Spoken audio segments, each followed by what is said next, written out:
Hay historias que nacen del miedo. Otras nacen de la oscuridad.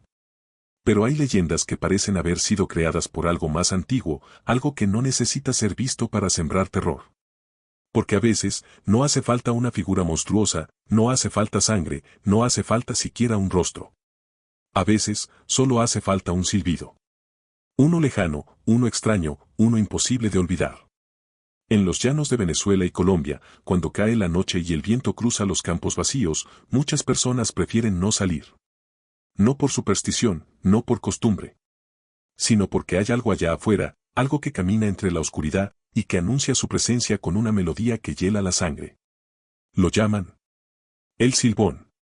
Y dicen que si alguna vez lo escuchas, puede que ya sea demasiado tarde. Imagina esto. Es de noche, no hay luces, no hay casa cerca, solo el campo, el viento, los árboles quietos y ese silencio incómodo que parece observarte. Entonces lo escuchas. Un silbido lento, preciso, casi musical.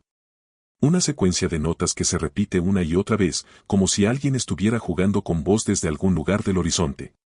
No parece amenazante al principio. No suena como un grito, no suena como una bestia, ni siquiera suena humano. Pero quienes crecieron escuchando esta leyenda saben una cosa. Si el silbido se oye cerca, está lejos. Y si se oye lejos, está justo detrás tuyo. Esa es una de las partes más aterradoras de la historia del silbón. No sigue la lógica, no se comporta como algo natural, no se mueve como una persona.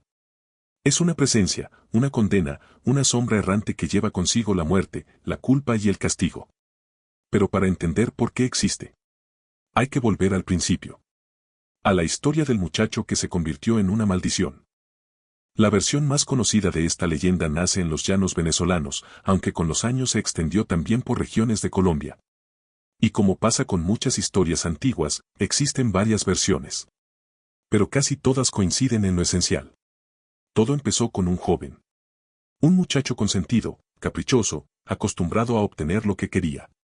Alguien que nunca había aprendido el valor del límite ni el peso de sus actos.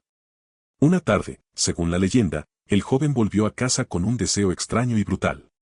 Quería comer vísceras de venado. No cualquier comida, no cualquier antojo. Quería exactamente eso. Y quería que su padre se las consiguiera. Su padre, quizá por cariño o por cansancio, tomó su arma y salió a cazar. Se internó en el monte, entre los árboles y la tierra húmeda, buscando el animal para satisfacer el deseo absurdo de su hijo. Pero pasaron las horas y el padre no regresaba. El sol empezó a bajar, la noche se acercó y el joven, lejos de preocuparse, comenzó a enfurecerse. Cuando por fin su padre volvió con las manos vacías. No había encontrado ningún venado y eso fue suficiente. Lo que pasó después es lo que convirtió a esta historia en una de las más macabras del folclore latinoamericano. Cegado por la rabia, el muchacho atacó a su propio padre. Lo asesinó. Sin piedad, sin remordimiento, sin pensar en lo que estaba haciendo. Algunas versiones dicen que lo apuñaló, otras que lo golpeó y otras que lo descuartizó. Pero todas coinciden en lo más monstruoso. El joven abrió el cuerpo de su padre, le sacó las vísceras y se las llevó a su madre, para que las cocinara. Como si nada hubiera pasado. Como si el horror pudiera ocultarse bajo la rutina de una cena. Cuando el muchacho regresó a casa con la carne, se la entregó a su madre con total normalidad. Ella, sin saber lo que estaba por descubrir, comenzó a cocinar. Pero mientras preparaba la comida, notó algo extraño. La carne no parecía de venado. No tenía el color correcto, no tenía la textura correcta, no olía como debía oler. Algo estaba mal. Entonces, entre dudas y miedo, la mujer preguntó por su esposo. Y el hijo, en algún punto entre la arrogancia y la locura, le confesó la verdad. Le dijo lo que había hecho, le dijo que había matado a su padre. Y en ese instante, todo cambió. No hubo gritos suficientes, no hubo llanto capaz de contener semejante horror. La madre quedó devastada, pero no fue la única. Porque cuando el abuelo del muchacho, el padre del hombre asesinado, se enteró de lo ocurrido, no sintió solo dolor. Sintió furia, una furia antigua, terrible, implacable. Y decidió que ese crimen no podía quedar sin castigo. El abuelo atrapó al muchacho y entonces comenzó el castigo. Un castigo tan cruel, que terminó dando origen a una leyenda. Según cuentan, lo azotó brutalmente, una y otra vez. Hasta dejarle la espalda abierta, hasta que la piel dejó de parecer piel. Después, tomó ají picante y alcohol, y se lo frotó en las heridas. No para curarlo, sino para hacer que cada golpe quedara grabado en su cuerpo y en su alma. Pero eso no fue todo. Luego, obligó al joven a cargar un saco lleno con los huesos de su propio padre. Los restos del hombre que había asesinado. Y antes de echarlo al monte, lanzó sobre él una maldición. Lo condenó a vagar por toda la eternidad. Sin descanso, sin hogar, sin paz. Condenado a cargar el peso de su crimen en la espalda y a anunciar su llegada con un silbido imposible de olvidar. Desde entonces, aquel muchacho ya no fue humano. Se convirtió en algo más o tal vez en algo menos. Se convirtió en el Silbón. Quienes aseguran haberlo visto lo describen como una figura espantosamente alta. Más alta que un hombre normal. A veces delgada hasta lo imposible, a veces con extremidades largas, casi deformes. Como si no caminara del todo, sino que se deslizara entre las sombras.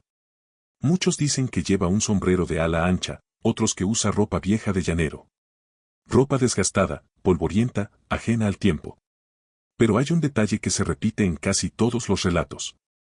Lleva un saco al hombro, y dentro de ese saco, están los huesos de su padre. Huesos que, según algunos testimonios, a veces se escuchan chocar entre sí cuando la noche está demasiado silenciosa. Como un recordatorio, como una condena que nunca termina. Y aunque su apariencia es aterradora, no es eso lo que más asusta. Lo verdaderamente insoportable es su sonido. Ese silbido. Ese maldito silbido. El silbido del Silbón no es aleatorio. Tiene una secuencia, una especie de escala musical que quienes conocen la leyenda reconocen de inmediato. Sube, baja, y vuelve a empezar. Como una canción vieja, como una advertencia. Y eso es lo peor. Porque no sabes si te está buscando, no sabes si te está observando, no sabes si ya te encontró.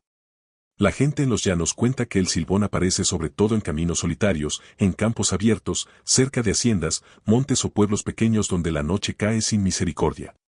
Y también dicen que no ataca a cualquiera. Porque el Silbón no mata por hambre, no mata por diversión. El Silbón elige. Y según la tradición, suele perseguir especialmente a hombres mujeriegos, borrachos, infieles, personas violentas o aquellos que andan solos de noche haciendo lo que no deberían hacer. Es como si su maldición no solo fuera vagar, sino también castigar. Como si siguiera siendo el monstruo que fue, pero ahora dirigido por una justicia torcida y sobrenatural. Hay una parte de esta leyenda que es especialmente perturbadora. Dicen que, a veces, el Silbón no se conforma con caminar afuera. A veces entra. Y si alguna vez lo hace, hay una señal. Una señal pequeña, absurda, casi insignificante, pero aterradora. Porque según cuentan, cuando el Silbón entra a una casa, se sienta en silencio y empieza a contar los huesos de su saco. Uno por uno. Como si estuviera revisando su condena, como si quisiera asegurarse de que no falta ninguno. Y si alguien dentro de la casa escucha ese conteo, ya no hay mucho que hacer. Algunas versiones dicen que si escuchas los huesos sonar, alguien de esa casa va a morir. Otras dicen que si los perros no ladran, es porque el Silbón ya está demasiado cerca. Y esa parte se repite muchísimo. Los perros. Porque hay algo extraño con ellos. Muchas personas que creen en la leyenda aseguran que los perros pueden detectar al Silbón antes que cualquier ser humano. Empiezan a inquietarse, a gruñir, a llorar, a esconderse o a ladrar desesperadamente hacia la oscuridad, como si vieran algo que vos no podés ver. Y eso es importante, porque según la tradición, el Silbón le teme a los perros, o al menos, les tiene rechazo. En algunas zonas dicen que la única forma de ahuyentarlo es con perros bravos, con látigos, con ají o con fuego. Elementos que parecen estar relacionados con su castigo original. Como si todavía reaccionara al dolor de aquella condena. Como si siguiera atrapado en el momento en que dejó de ser humano. Pero no todos creen que puede ser ahuyentado. Porque hay quienes afirman que cuando el Silbón te elige, no hay forma de escapar. Como toda gran leyenda, el Silbón ha sobrevivido durante generaciones no solo por la historia de su origen, sino por los relatos de quienes aseguran haberlo escuchado. Campesinos, viajeros, personas que volvían tarde a casa, hombres que cruzaban caminos rurales de madrugada. Muchos describen la misma sensación. Primero el silencio, después el silbido y luego, la certeza insoportable de que algo los estaba siguiendo. Algunos dicen haber visto una figura altísima a la distancia. Otros aseguran que escucharon el silbido rodearlos, como si viniera de varios lugares a la vez. Y hay quienes afirman que sintieron una presencia detrás de ellos, pero nunca se atrevieron a darse vuelta. Porque en lugares donde esta historia se toma en serio, hay una regla no escrita. Si escuchas al silbón, no lo busques, no respondas, no silbes de vuelta, no intentes descubrir de dónde viene. Solo seguí caminando y rezá. Hoy en día, muchas personas ven esta historia como parte del folclore.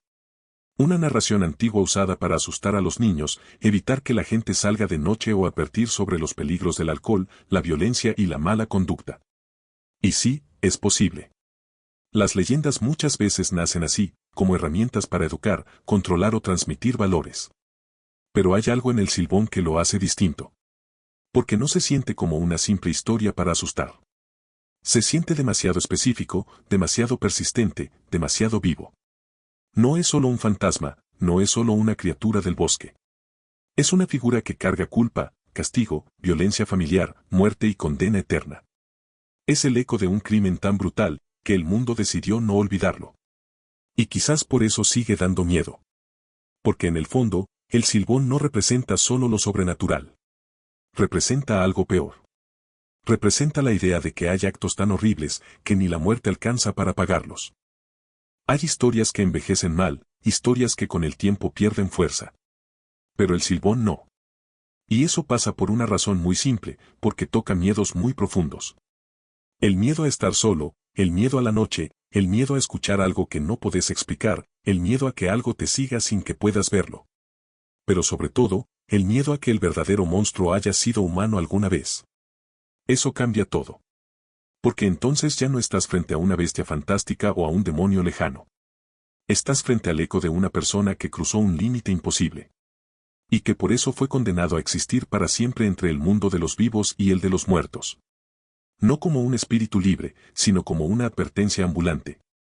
Una que sigue caminando por los llanos, esperando la próxima noche, el próximo camino vacío, la próxima persona que escuche demasiado tarde. Si alguna vez viajas por zonas rurales de Venezuela o Colombia, puede que escuches esta historia contada con una seriedad inquietante. No como si fuera un cuento, sino como si fuera una precaución real. Te dirán que no andes solo de noche, que no silbes en el campo, que no sigas sonidos extraños y que si los perros empiezan a comportarse raro, entres, cierres la puerta y no mires afuera. Porque tal vez no sea el viento, tal vez no sea un pájaro, tal vez no sea tu imaginación, tal vez, en algún lugar entre la oscuridad y el silencio, haya una figura alta, con un saco lleno de huesos al hombro, esperando ser escuchada. Y si de pronto oís un silbido lejano, uno casi musical, uno que parece venir desde muy, muy lejos, recordá esto. Si se escucha lejos, está cerca. Y si se escucha cerca, puede que todavía tengas una oportunidad o puede que ya sea tarde. Porque algunas leyendas no mueren. Solo esperan. Esperan en los caminos vacíos, en los campos silenciosos, en la noche que parece no terminar. Esperan a que alguien escuche. Y cuando eso pasa, el silbón ya sabe dónde estás.